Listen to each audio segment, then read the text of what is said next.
Hindi naman talaga siya celebration ng birthday party or whatever. Ano lang siya, normal na pagtulong. Ginagawa na natin ito matagal na.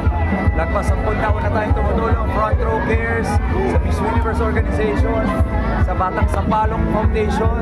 Ito po tuloy-tuloy lang na tulong sa tutuktukin. So, tinutuloy-tuloy lang natin. Tuwing may sakuna, tuwing may kailangan na binabaha. Nandiyan po ang Dear SB, yung programa natin. Tumutulong yan, hindi lang sa Maynila, Luzon, Visayas, Mindanao. Pero siyempre, hindi ko po makakalimutan yung mga kababae ko rito sa Maynila. Ngayon po, nandito tayo sa Pandakan. Kanina, nandun tayo sa Santa Mesa. Tuloy-tuloy lang po yung pagtulong natin, pamimigay ng ayuda, pamimigay ng medical na serbisyo, libreng mga maintenance medicine. Yan po ang dala ng serbisyo medical natin at serbisyo caravan natin. Tulad kanina, halos maiyak na rin ako kasi sobrang init ng pagtanggap tuwing lumalapag ako. Santa Ana, Santa Cruz, dito sa Pandakan, kanina Santa Mesa, syempre sa amin sa Sampalok, sa Tondo. Grabe yung mga yakap, yung ibang umiiyak. Kaya talagang ginaganahan ako lalong bumataw at magbigay ng tulong. Ito yung nagbibigay sa akin ng lakas araw-araw. Kaya tuloy-tuloy yan hanggang kaya ko pong tumulong mula sa sarili natin bulsa. Itutuloy-tuloy po natin yan sa buong Maynila at syempre pati na rin po sa ibang lugar.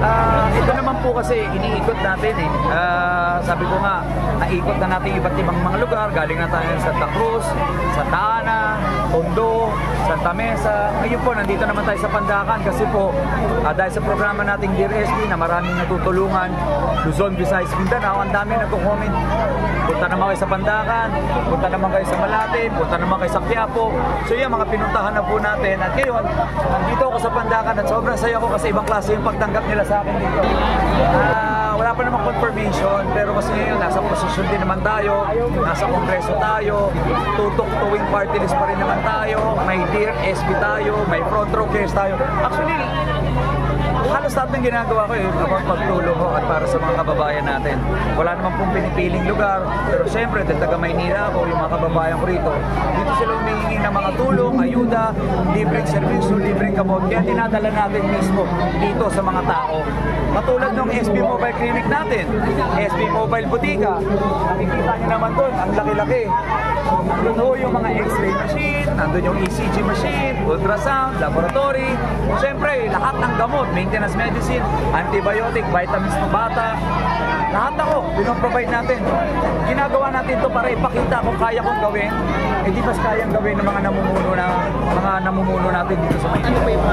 Number one problem naman talaga na binubulong sa amin tuwing bumababa ako kahit saan yan lugar. Pero lalo na dito sa Metro Manila at Manila, pambili ng gamot, pang-hospital, pampagamot.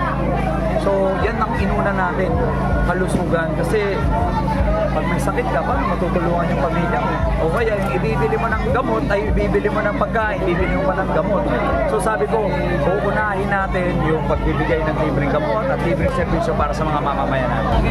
Sumasama siya, alam mo, pag may mga medical mission, sumama siya sa Quiapo, sa Tondo, sa Sampaloc.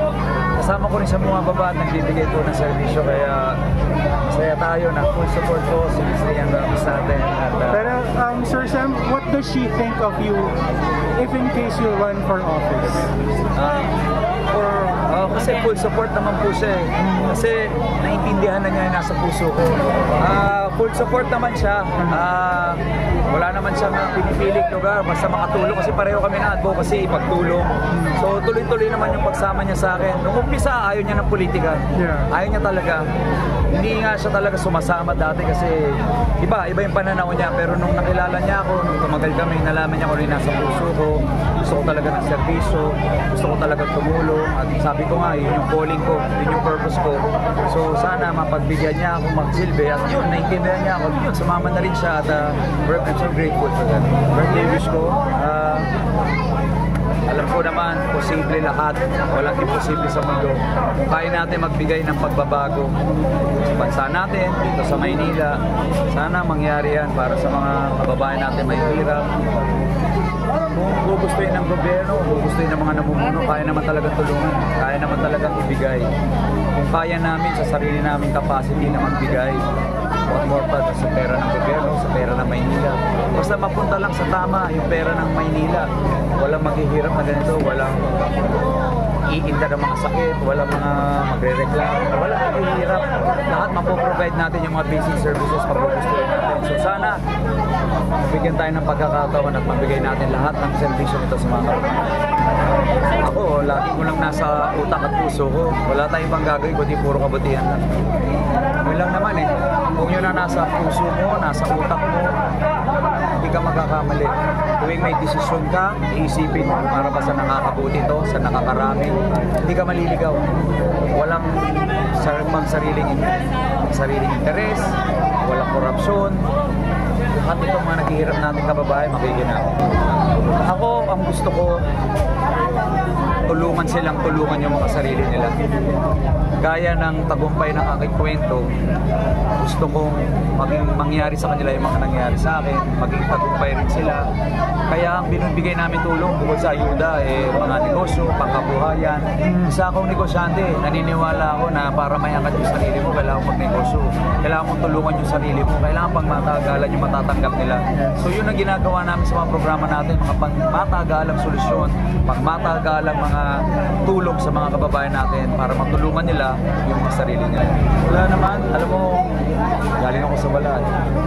Wala mawawala sa akin. I'm so blessed by God. Ang dami nang binigay sa akin blessings. Sobrang dami nang binigay sa akin opportunity. Sobra-sobra. So ako, basta gawin ko lang ng tama, ng todo, at tuloy-tuloy, wala akong dapat ikapahala. Ikiwala naman ako sa mga kababayan natin. Sabi ko nga kung yan ang nasa tadhana ko, yun na po yun. So ako naman, binigay sa akin yung talento, binigay sa akin yung skill, binigay sa akin yung puso. So, nandito ako para tumindig para sa mga kababayan ko. Nandito ako para manindigan sa inyo at nandito ako para sa tunay na pagbabago. Fairness. Yun lang, walang vested interest, basta fair. Dapat fair lang eh. Alam mo, pag may kanya-kanya tayong interest, may kultura ng pananakot, may kultura ng panggigipit, wala talaga mangyayari sa atin. Yan ang kailangan mawala sa kultura ng Maynila, sa kultura ng politika rito sa Maynila, kultura ng pananakot, panggigipit, pang-iisa, panlalamang, korupsyon. Pag lahat po yan matanggal, ang makikinabang ng taong bayan. As much as possible, ayaw natin na may utang na loob. Kaya nga lahat ng ginagastos natin, ang sarili natin. Kasi pag tumanggap ka kung kani-kanino, talaga magkakaroon ka ng utang na loob. I am blessed na may sarili tayong negosyo. Hindi ko kailangan i-negosyo yung City Hall, yung gobyerno. Ito mga to, tinutulong natin galing sa sarili natin bulsa. Ang importante ho, bukod sa sinasabi mo tayo, ay integridad at isang salita. Pag may integridad ka at may isang salita, dapat tuparin mo at dapat tutuhanin mo. So ako, wala na akong pinapangako sa mga kababayan ko sa Maynila. Matagal ko na pong ginagawa at nakikita yung ginagawa ko. So yun lang po, maraming salamat sa inyo. Buhay kayo.